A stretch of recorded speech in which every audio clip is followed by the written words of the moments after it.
Pessoal, tudo bem? Bom, aqui é uma aula para vocês entenderem primeiro quais são os fundamentos práticos da técnica de ICSI, tá? Essa técnica é o que marca para você se tornar um embriologista pleno, que a gente chama. Quando a gente fala de embriologia, a gente fala vários níveis de embriologia, né? Para você se tornar um embriologista, vou falar um pouquinho da profissão antes de entrar na técnica, mas para você se tornar um embriologista, você precisa de treinamento. Você precisa de desenvolver uma série de habilidades para você conseguir alcançar o nível de embriologista. E para isso, você tem vários níveis de embriologia, ou seja, você começa como auxiliar de embriologista, depois vai para embriologista júnior, aí tem gente que fala júnior 2, né? Aí embriologista pleno, pleno 2, aí depois vem embriologista sênior, aí vem o sênior 2, aí depois vem supervisor de laboratório, diretor de laboratório. É uma das profissões hoje que mais paga é, na área de saúde, tá? Hoje o embriologista pleno ele vai ganhar em torno de 8, 9 mil até 10 mil, dependendo de o quanto trabalha, como que é o regime de trabalho dele, tá? O embriologista sênior vai ganhar entre 10 e 15 mil, tem embriologista sênior que a gente conhece que ganha 21 mil, 18 mil, tá? Isso aí em outros lugares do Brasil, em São Paulo é até mais ou menos uns 15, 16 mil. Aí o supervisor de laboratório, o embriologista pleno 2, sênior 2, vai ganhar mais ou menos uns 18, 20 mil. E aí um supervisor de laboratório já vai para os 25, 22. Um diretor de laboratório aí vai para 30 mil, 35, 40, depende do nível, depende do tamanho da clínica, depende como, e até ele pode virar sócio da clínica, tá? O júnior, como todo mundo que começa e sai da universidade, né? Ou que está começando numa área, ganha em torno de 3.500 a 4.500 reais, tá? E um auxiliar de embriologista em torno de 2.500 até 3.500 reais. Essas são as faixas salariais, tá? Tá, mas e quanto tempo eu vou demorar para virar embriologista pleno? Para ganhar pelo menos 10 pau. Ou 12 mil, depende do local, né? Bom, eu conheço embriologista pleno que ganha até 18 mil, mas não é o caso aqui, tá, gente? É exceção da exceção. Uma média em torno de 10 a 12 mil. Bom, como que eu vou me tornar um embriologista pleno? Primeiro, você tem que se formar em embriologia para depois você se tornar um embriologista pleno. Você tem duas formas de você se tornar um embriologista pleno. A primeira forma é treinamento personalizado. O que é o treinamento personalizado? Quando você vai para uma clínica, o embriologista investe em você e fala assim: agora eu preciso de um pleno aqui. Só sou eu sozinho, eu preciso de mais uma pessoa. E aí você vai ficar no laboratório treinando com o material que tem no laboratório. E uma outra forma, desenvolvendo e fazendo cursos, tá? Estudando, fazendo cursos práticos, que é você adquire conhecimento, tem acesso a equipamentos, tem acesso ao material, e aí você já consegue entrar em contato e fazer o ICSI propriamente dito. E aí depois você pode se encaixar no laboratório, e aí você já tem meio caminho andado para você conseguir começar a se tornar um embriologista pleno. Tá? Então, são esses dois passos. E dentro desses dois passos, tem um que é mais fácil e tem outro que é mais difícil.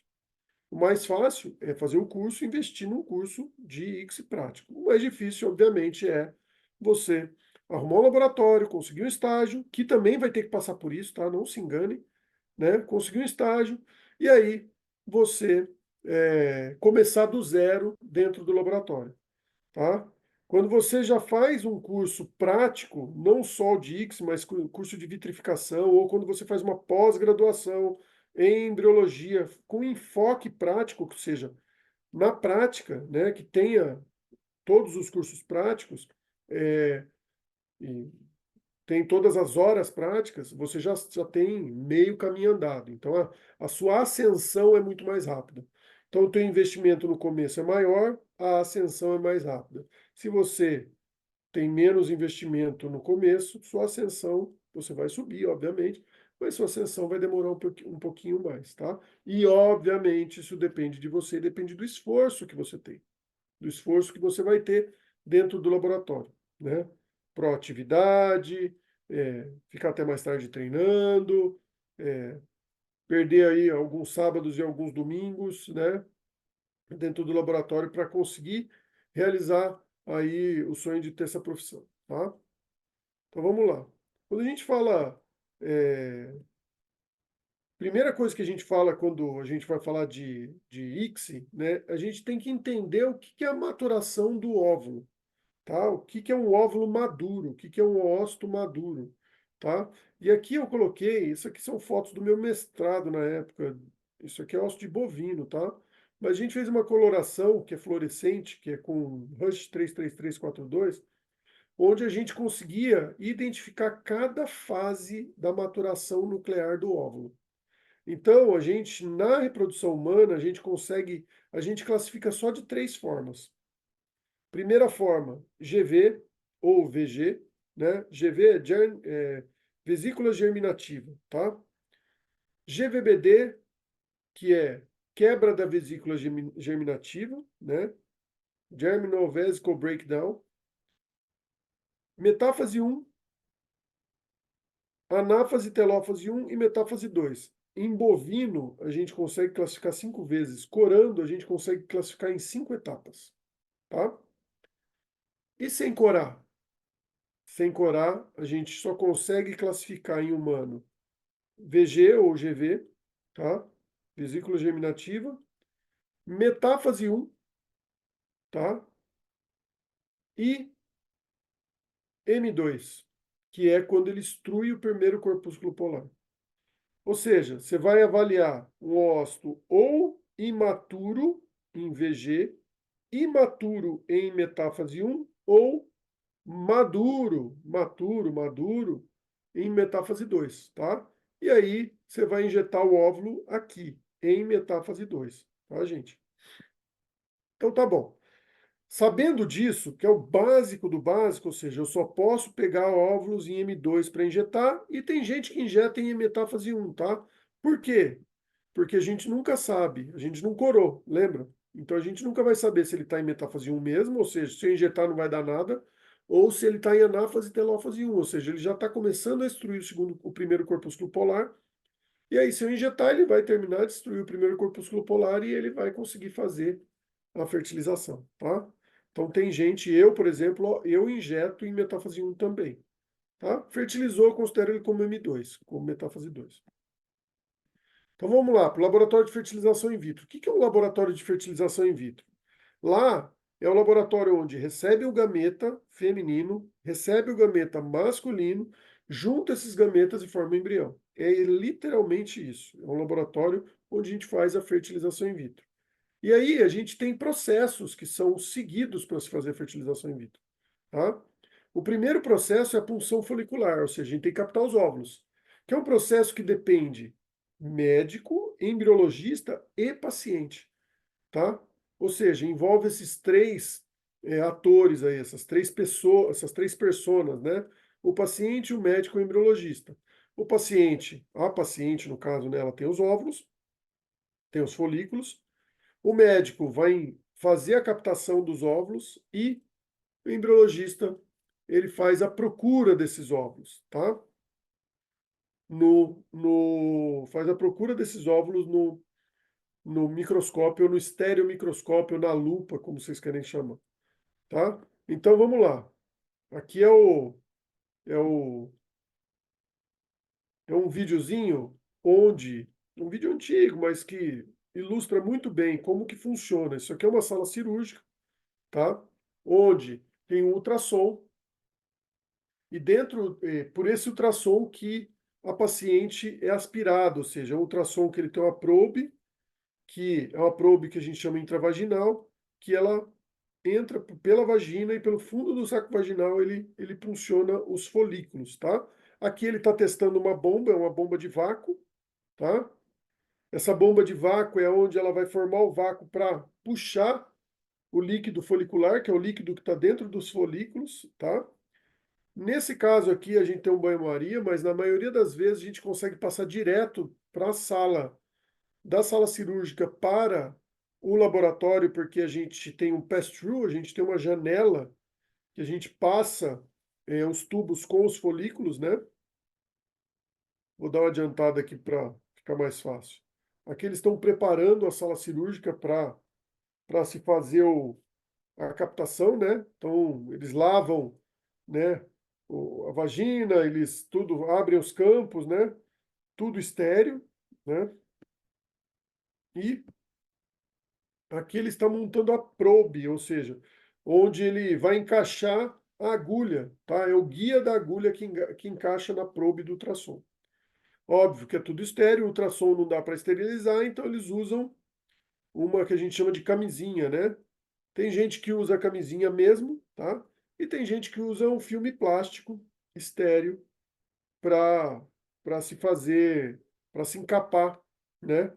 A probe para que ela continue, para que ela fique estéreo, ó, para ela continuar estéreo, tá? Beleza, colocou lá o guia, ó, ele vai colocar o guia da agulha, né? E aqui eles estão preparando para lavagem, para fazer a lavagem vaginal, tá? E aqui eles estão fazendo a lavagem do colo e do fundo do saco vaginal. Eles passam uma sonda na paciente para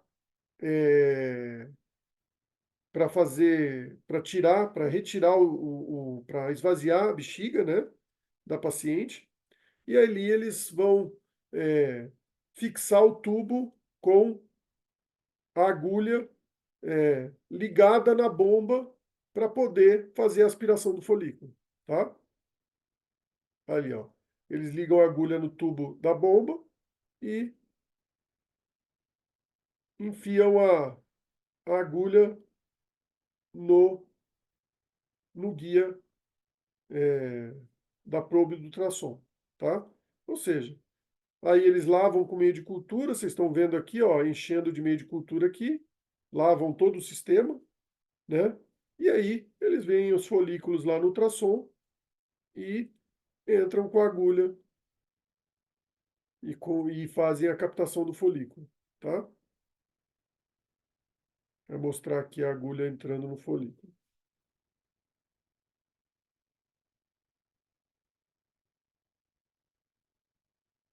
Primeiro ele faz uma avaliação, né, como que está o ovário, e depois ele já fixa o folículo e entra com a agulha lá.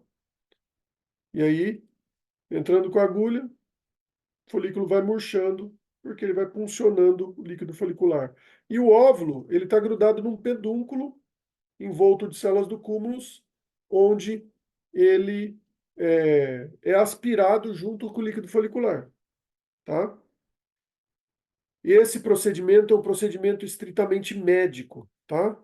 Só o médico pode trabalhar com o paciente, só o médico pode colocar a mão no paciente. O embriologista é daí para frente, tá? Esse é o líquido folicular que cai dentro do tubo, e aí, de tempos em tempos, né, vai se trocando esse tubo com líquido folicular, e isso vai para dentro do laboratório, que a embriologista, essa aqui é a equipe da Escola Paulista de Medicina, Cristina, professor Aguinaldo, que já é aposentado, que me ensinou muito sobre reprodução. Comecei com essa equipe aqui. Dr. Moro e Dr. Renato Fraeta, eles são médicos e ainda estão atuando na área de reprodução. O Dr. Renato é chefe hoje da reprodução lá. Devo muito a essa turma aqui, né? Créditos para eles aqui.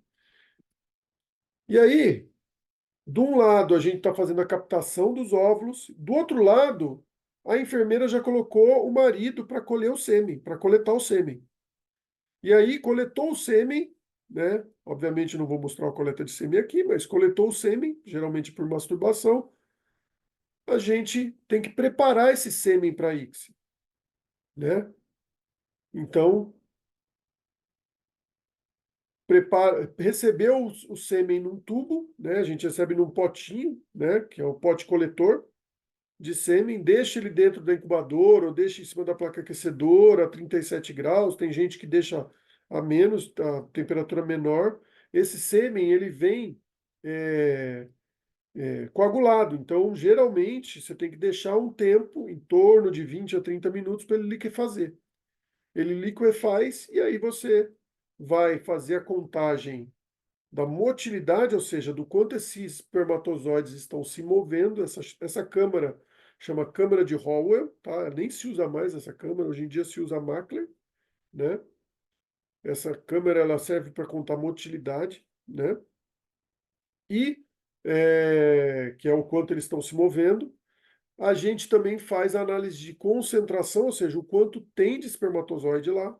E também a gente faz análise de morfologia, ou seja, como está a carinha desses espermatozoides. Olha, esse sêmen era ruim, tinha muito pouco nadando, né, na câmara de Hall, tá? Bom, fez a contagem, vai preparar o sêmen vai separar o que é móvel do que é imóvel, tá? São várias técnicas que tem. Essa aqui é uma técnica chamada gradiente descontínuo, tá? Por centrifugação. Centrifugação é separação por gradiente descontínuo, tá? É uma sílica que tem a porcentagem 90% e 45%. O embriologista vai lá, o andrologista vai lá, coloca o sêmen por cima dessa sílica e coloca na centrífuga para os espermatozoides que têm permeabilidade de membrana, ou seja, que eles controlam a permeabilidade de membrana, são espermatozoides vivos, então eles descem para o fundo do tubo, e os espermatozoides mortos, que já não têm mais permeabilidade de membrana, ou seja, a membrana deles não consegue mais regular o que entra e o que sai, se mistura com a sílica e não desce. Então você consegue separar os espermatozoides móveis dos imóveis, ou os vivos dos mortos, tá? E aí, preparou o sêmen. Legal. Aí você tem duas formas de você fazer. Ou você pode fazer a ICSI, que é a injeção intracitoplasmática do espermatozoide, que 99% se faz a ICSI, tá? Ou você pode fazer a fertilização in vitro clássica. Esse vídeo aqui, gente, é de uma fertilização in vitro clássica. Ah, como que faz fertilização in vitro clássica? Você faz um cálculo baseado na motilidade, na quantidade de espermatozoides que tem. Você tem que ter um nível mínimo de morfologia espermática, ou seja, eles têm que ter no mínimo 4% de espermatozoides normais. E acreditem, isso é normal, tá, gente? 4%. O resto, 96% anormal é normal para o que a gente utiliza, né? E aí, você faz o cálculo baseado em número de espermatozoides móveis. Isso aqui é um óvulo, tá? Esse pontinho aqui é o óvulo, isso aqui são as células do cúmulos, tá? Esse é o óvulo na gota depois que ele foi lavado com as células do cúmulos, tá? Então, é, a gente a gente vem com a pipeta e deposita os espermatozoides sobre o óvulo, tá? Essa é uma das técnicas que se utiliza para se fazer a fertilização in vitro clássica. E aí, 18 horas depois, a gente vai lá e pega o óvulo só e vê se esse óvulo está fertilizado ou não. Simples assim, tá? É uma técnica bastante simples, só que ela é restrita. Por que ela é restrita? Porque homens que têm deficiência de motilidade, deficiência de morfologia ou deficiência de quantidade, de concentração, esses homens eles não conseguem fazer essa técnica. Então, o resultado fica muito ruim. Portanto, aí a gente utiliza a outra técnica que é a ICSI, que é a injeção intracitoplasmática de espermatozoide. Aqui é uma foto que a gente ganhou um prêmio uma vez, uma revista, que a gente conseguiu fotografar a nuvem de espermatozoides, o óvulo, né, e as células do cúmulos, tá? Então, a gente conseguiu fotografar essa essa nuvem de espermatozoide indo em direção ao óvulo, então mostrando que existe uma quimiotaxia entre os espermatozoides e o óvulo. Os espermatozoides eles vão em direção ao óvulo, tá? E depois, obviamente, se provou que existia quimiotaxia mesmo, porque O espermatozoide tem hialuronidase na cabeça do espermatozoide, no acrossoma, e as células do cúmulo produzem ácido hialurônico para separar as células e protegê-las contra a apoptose, né? Então, e diminuir a comunicação também entre essas células. Então, o espermatozoide vai lá quebrar o ácido hialurônico das células do cúmulo para poder abrir caminho para poder fertilizar um espermatozoide. E, geralmente, não é o primeiro grupo que fertiliza. Geralmente é os que estão aqui mais ou menos no meio, assim, ó, gente, tá? Por quê? Porque esses daqui, eles vão ficar tudo aqui, ó, eles vão quebrando, eles vão gastando a hialuronidase que tem na crossoma deles, e aí eles vão quebrando, vão abrindo caminho para os caras que vêm atrás. E geralmente é os caras que vêm aí um pouco atrás, no meio, né, que vai fertilizar o óvulo, tá? Todo mundo acha que é o primeiro que chega, né, mas não é. Aí a gente vai olhar a fertilização no outro dia. Beleza. Em fertilização in vitro clássica, esse é um problema grande também, a gente tem um negócio que a gente chama de triploide. Ou seja, quando entram dois espermatozoides no óvulo e formam essa estrutura aqui. Cada bolinha dessa é chamada de pronúcleo, tá? Ou seja, quando a gente tem três pronúcleos, a gente tem um triploide por fertilização in vitro clássica, tá? E esse triploide, ele pode formar um negócio que chama mola nas pacientes. Então a gente tem que descartar esse embrião, tá? Quando é por fertilização in vitro clássica, quando é por fertilização in vitro por ICSI, a gente não descarta esse embrião. A gente mantém esse embrião cultivando até blastocisto, faz uma análise de PGTA nele, né, que a gente chama de PGTA+, onde a gente vê que se ele é diploide, a gente faz uma análise de diploidia nele, e a gente, se ele for normal, a gente transfere esse embrião, tá? Dá para fazer na fertilização in vitro clássica? Dá para fazer na fertilização in vitro clássica. O problema é que a fertilização in vitro clássica, muitos espermatozoides, aqui não está mostrando, mas muitos espermatozoides acabam ficando grudados na zona pelúcida. E aí, quando você vai fazer a biópsia, você acaba pegando esse DNA, então você pode ter alteração de resultado, tá? Para saber se ele é diploide ou triploide, ou mesmo se ele tem alguma alteração cromossômica. Beleza. Essa é a fertilização in vitro clássica, tá? Agora, fertilização in vitro por ICSI, ou injeção intracitoplasmática de espermatozoide. Essa fertilização in vitro por ICSI, que é o que vai transformar, geralmente, os embriologistas que fazem ICSI são embriologistas plenos, que a gente chama. Ou seja, são aqueles embriologistas que já congelam o embrião, que já descongelam o embrião, que já congela o óvulo, descongela o óvulo e faz a ICSI, ou seja, ele tem a plenitude do laboratório. Ele consegue fazer quase todas as técnicas inerentes ao laboratório, tirando a biópsia. Mas técnicas básicas, todas dentro do laboratório, ele já faz. Por isso que ele é chamado de embriologista pleno. Primeira coisa, a gente tem que falar que o embriologista pleno, ele tem que saber micromanipular. O que é micromanipular? É você trabalhar com um sistema que vai reduzir o seu movimento. E aí você vai ter que pegar o óvulo, vai ter que pegar o espermatozoide e colocar dentro do óvulo, tá? Então, isso requer um treinamento. E é isso que o curso faz vocês aprenderem. A trabalhar com esses equipamentos aqui. Inclusive, são esses equipamentos que vocês vão trabalhar, tá? A gente tem os equipamentos, nós temos 5 micromanipuladores lá no nosso na nossa sede. É o parque de equipamentos maior do Hemisfério Sul hoje para treinamento, tá? Hoje é o maior parque de equipamentos do Hemisfério Sul, ou seja, maior da América Latina, maior das Américas. E a gente tem um método didático para te ensinar a fazer isso no final de semana, tá? A gente vai ensinar você a fazer isso no final de semana. Aqui eu peguei um videozinho que a gente tem de ICSI para mostrar para vocês como que é feito o ICSI. Até o final do curso, opa, peraí, volta. Até o final do curso vocês têm que estar fazendo o ICSI, fazendo isso aqui, tá? Então o que a gente faz? Segura o óvulo com a holding, que a gente chama, aproxima o espermatozoide com a injection, ó, o espermatozoide aqui na ponta, entra, puxa um pouquinho do citoplasma aqui, ó. Aí a gente entra com a agulha lá dentro um pouquinho, subiu, devolveu o espermatozoide lá dentro. E aí a gente sai com todo o cuidado do mundo. Pronto, o espermatozoide está aqui, o óvulo, bota ele no cultivo. Daqui 18 horas a gente vai ver se fertilizou ou não, se ele destruiu o segundo corpúsculo polar, ou se ele formou os dois pronúcleos, ou se ele fez os dois. Tá? Legal.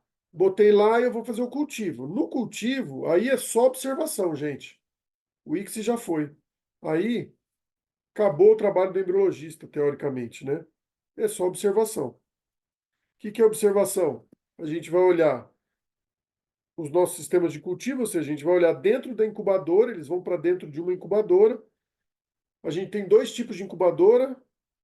Hoje em dia tem três, na verdade, mas basicamente a mesma coisa, tá? São as incubadoras benchtop, que a gente chama, ou seja, incubadoras de mesa, e as incubadoras caixa, que a gente fala. São incubadoras que são aqueles caixotes, né? Essas incubadoras já estão caindo em desuso, já porque elas gastam mais gás, elas gastam mais CO2, elas gastam mais nitrogênio, porque elas são difíceis de manusear, elas são pesadas, né? Então foram todas, quase todas substituídas por esse tipo de incubadora, que são as incubadoras benchtop, que são as incubadoras onde tem uma placa aquecedora, a placa fica em cima, tem uma tampa que aquece também, então, e lá injeta o gás. Ela gasta muito menos gás porque a área de preenchimento do gás é muito menor do que dessas incubadoras aqui, ó, a diferença, né? Isso aqui parece uma geladeira, isso aqui são várias portinhas, são 10 portinhas que, é, que ela que ela injeta individualmente, tá? Bom, cultivou embrião. Cultivou embrião até D3, até blastocisto, não interessa.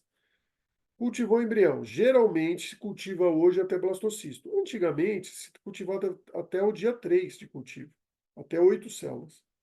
Hoje em dia se cultiva até blastocisto, ou seja, até o quinto dia em média, tá? E aí, cultivou embrião, vai fazer a transferência desse embrião para o útero. Ou seja, nós vamos pegar esse embrião, vamos colocar ele num catéter, o médico vai passar esse catéter e a gente vai transferir esse embrião para o útero. Esse processo é o processo mais delicado da, de todo o protocolo. Por quê? Porque é aí que você pode perder tudo. Tá? É a hora que o paciente está acordado, é a hora que o médico está nervoso, é a hora que o embriologista não pode errar, que o médico não pode errar, que a enfermeira não pode errar. A gente tem que ter processos de segurança extremamente rígidos dentro do laboratório para, imagina, Deus me livre trocar um embrião, né? Mas o que que ele faz basicamente? Ele passa um catéter pelo colo do útero, que é aquele que ele estava limpando, tá? Ali é o colo do útero. E aí, o embriologista, ele fala, passei o catéter. O embriologista vai lá, pega o embrião, tá? Pega a plaquinha que está o embrião, cultivando o embrião lá, né? Tem gente que separa o embrião antes, tem gente que pega na hora, tanto faz. São várias técnicas, mas basicamente é a mesma coisa, tá?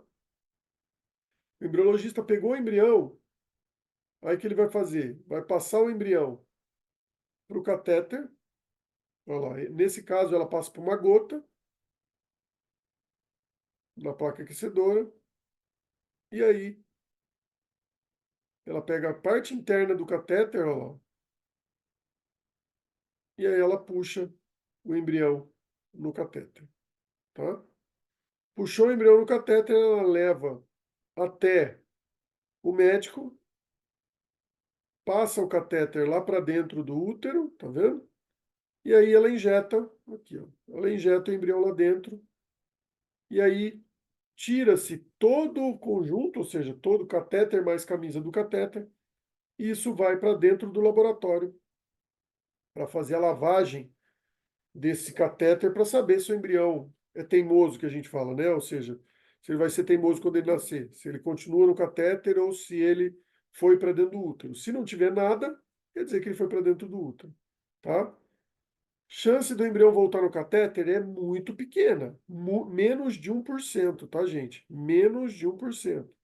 Óbvio, existe uma curva de aprendizagem, conforme o embriologista vai melhorando, conforme o médico vai melhorando, vai voltando menos embrião, tá? E, por último, a gente tem a nossa biópsia, ou seja, o embrião, essa aqui é uma biópsia de D3, tá? Ou seja, hoje em dia nem se faz mais biópsia de D3, eu estou colocando aqui como curiosidade, tá? Isso aqui é uma biópsia com laser, tá? E a gente abre a zona pelúcida com o laser. Deixa eu dar uma adiantada no vídeo aqui, que senão. E aí, com uma pipeta de biópsia de D3, a gente puxa esse blastômero. Aqui é a fase mais avançada de manipulação do embriologista, tá, gente? Tá? É a biópsia de embrião, tá? Tanto a biópsia de D3 como a biópsia de blastocisto, elas têm mais ou menos a mesma dificuldade, tá? Tem gente que acha mais difícil de D3, tem gente que acha mais difícil de blastocisto, tá? Mas todas têm a mesma dificuldade. É que tem que ser muito delicado, tem que ter muita intimidade com o equipamento. Isso que é importante que vocês vão ganhar no curso, é intimidade com o equipamento. Vocês vão entender o que é o micromanipulador, vão aprender a mexer no micromanipulador, vão aprender a montar e desmontar o micromanipulador, a regular o micromanipulador, tá? Puxou o blastômero, coloca lá. Antigamente se fazia uma técnica que se chamava fiche, que a gente fixava essa célula, mandava para o laboratório, ou no meu caso, eu descia para o laboratório de genética, de imunistoquímica, e fazia e fazia toda a parte de imunistoquímica lá embaixo, né? E aqui, é, biópsia de blastocisto, tá, gente? É bem simples, tá? Puxa, aí são a pipeta diferente, vocês podem olhar com uma pipetinha diferente, né? E aí a gente vai puxando, são várias células, ou seja, a gente consegue puxar aí, vai, 8 células, de 5 a 10 células em média, tá? E aí, puxa, solta o pedacinho e tá tudo bem, tá? E aqui é a mesma coisa, puxa, solta o pedacinho e beleza. Ou seja, você tem a biópsia dos dois blastocistos. Nesse caso aqui, são biópsias fáceis de fazer, a gente tem um monte de vídeo de biópsia de embrião. No curso de biópsia a gente ensina a fazer isso, mas para se fazer o curso de biópsia de embrião, tem que se saber, tem que se ter feito pelo menos o curso de ICSI, justamente para você poder passar para a segunda fase, né? Não dá para fazer curso de biópsia puramente por fazer, tá? Então, é, depois que você fez a biópsia, aí você vai criopreservar, que é outro curso que a gente oferece também, tá? Que é o curso de vitrificação. A gente ensina a vitrificar óvulo e ensina a vitrificar embrião, tá? Aqui, para vitrificar, antigamente se usava o laser para murchar o embrião, ou seja, antigamente a gente dava um tiro, o embrião perdia o conteúdo de dentro da blastocele, né? A gente chama de blastocele esse espaço aqui. E É, e a gente vitrificava esse embrião fazendo o hatching que a gente falava, ou fazendo a redução da blastocele, né? Hoje em dia a gente não faz mais isso, tá? Hoje em dia tem alguns grupos que fazem, mas geralmente a gente não faz porque a gente descobriu que tem o mesmo resultado. A única diferença é que o tempo de exposição ao crioprotetor diminui, então você consegue congelar mais rápido, tá?